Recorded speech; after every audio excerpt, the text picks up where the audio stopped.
Probablement l'expressió que millor defineix el que està passant respecte al proper 1 d'octubre és que el carro va pel pedregar.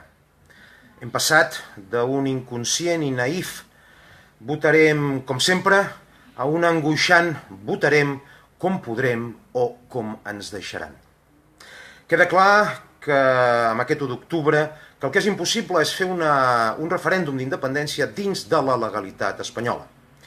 Es va desaprofitar en el seu dia una majoria parlamentària que hagués possibilitat una declaració unilateral d'independència que hagués obligat a la resta d'estats a manifestar-se a favor o en contra d'aquesta decisió i haguéssim deixat de ser un afer intern de l'estat espanyol per ser un element més de la política internacional.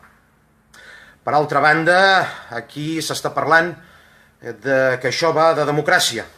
No, això no va de democràcia.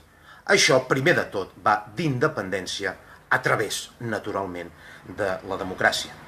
Perquè si deixem que aquest discurs faci forat, al final acabarem que l'1 d'octubre serà una gran manifestació o una gran mobilització en contra del Partit Popular i d'unió amb les esquerres espanyoles que volen fer una tercera república espanyola i al final tot plegat servirà, com diu algun inconscient, també per arreglar Espanya.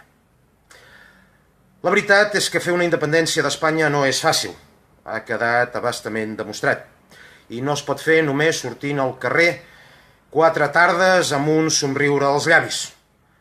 Per fer la independència